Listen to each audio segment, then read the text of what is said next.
and welcome to another Halloween tale.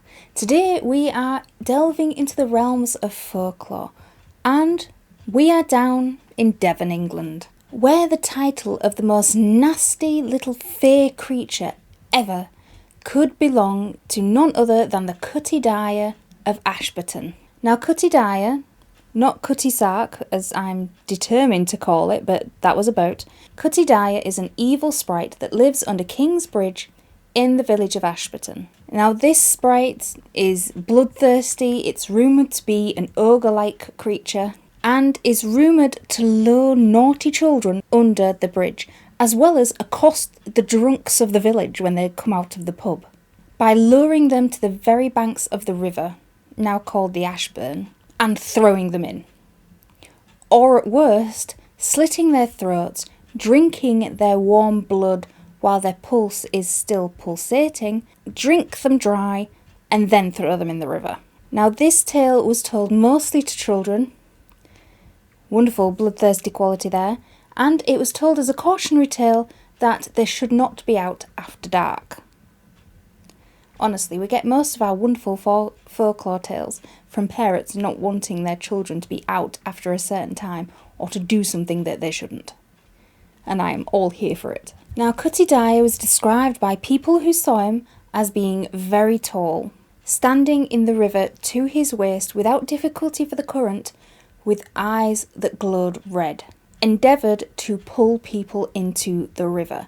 Now, this was until the bridge was built over the river, and then he made his home underneath the bridge in the darkness, enticing both drunks and children alike into the underbridge, where the river is dank, moist, and easy to drown in. Now, you would say that most of these folklore creatures really like to dine out on children, and most of them do. This one had no preference.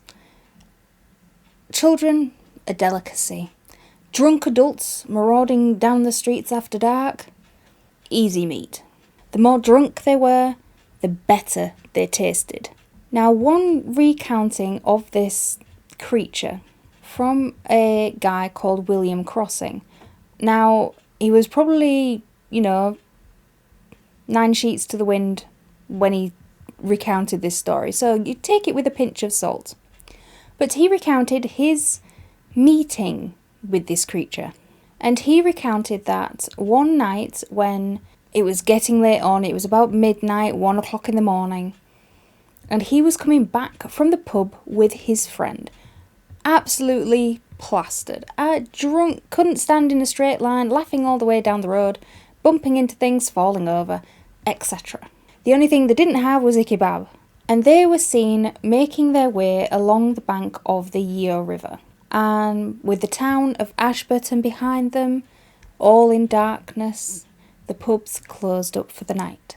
Now, with the exception of their footsteps and the occasional swear word as they tripped over their own drunken feet, the area was bathed in silence. Now, I like this next bit of the story. I like how it's worded, so I'm going to read it word for word for you, because I find it quite funny just to say that they're drunk. Had anyone been abroad at that late hour to notice them, he would have seen that something seemed to hinder them from walking with that precision which is generally expected from people on the highway. It may have been that they were firm believers in the rule that there is no beauty in a straight line, but that a succession of curves was much more to be desired. Or it is possible that the uncertain light of the moon rendered it difficult for them to see the road. It would also have been noticeable that they frequently stopped and seemed to engage in an argument, one appearing to desire to go in one direction, to which the other was altogether opposed. They were pissed as a fart and couldn't walk in a straight line and couldn't find their way home. Essentially. Now, in the middle of one of these little bickering arguments, one of the men suddenly turned white, stepped back in a straight line, and yelled out, "Cutty Dyer." Now, his friend grabbed at his arm and instantly turned to see what his friend was staring at, unbroken, not blinking. And as he turned to see what his mate was looking at, he saw a creature rise up out of the river and stand slap bang in the middle of the riverbed with the water lapping around the creature's waist. The water was dripping from his skin, and the only light in the darkness, apart from the moonlight shining on the river, which is how they could see him at all in the first place, was his saucer-like red eyes which glowed in the darkness. His black hair hung in matted locks down to the river where it, where it trailed in the water. And his beard, which was exactly the same colour and looked like writhing snakes, grew to his waist. Now, there wasn't much of this creature's face visible, but what the men could see, the glowing red eyes, the shark-like teeth, and seeing these, they really didn't need to see any more. They didn't want to see any more. It repressed any desire of them looking further into this creature, as you can imagine. Now, slowly, while holding the men's gaze, the creature reached out its hand towards them and started walking slowly towards them while it was reaching out its hand to them. Now, the two men didn't move. They were stood, fixed in the road, couldn't move, just staring at this monster coming out of the river towards them.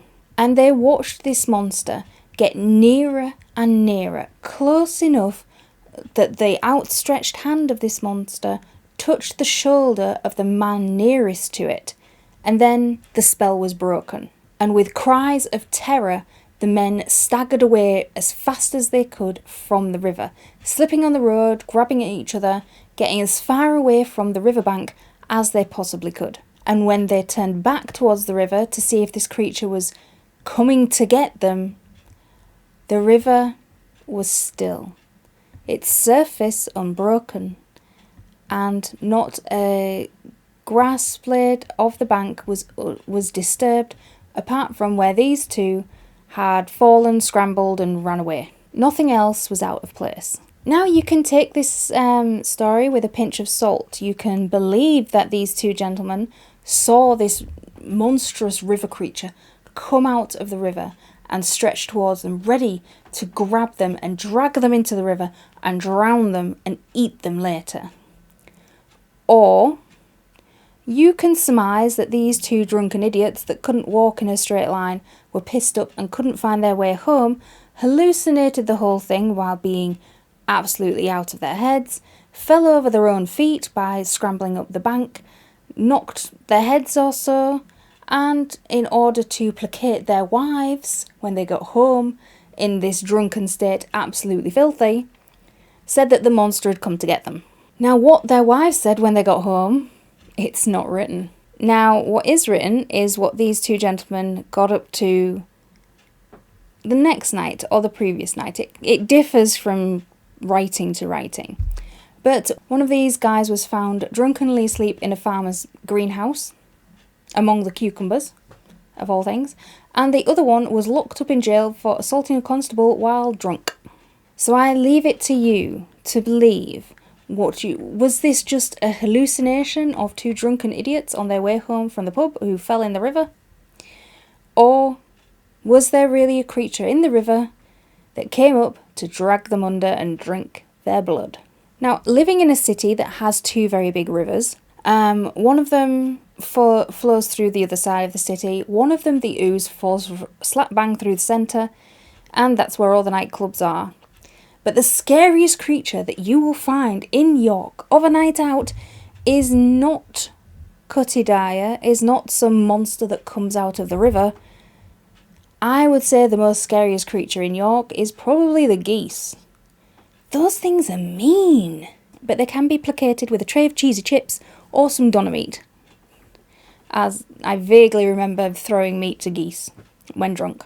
Let me know what you think of this story down below, and what other folklore tales would you like to hear. And don't go near the river when you've been drinking. Too many people fall in it. Just don't do it. Stay away from the water, stay away from the geese,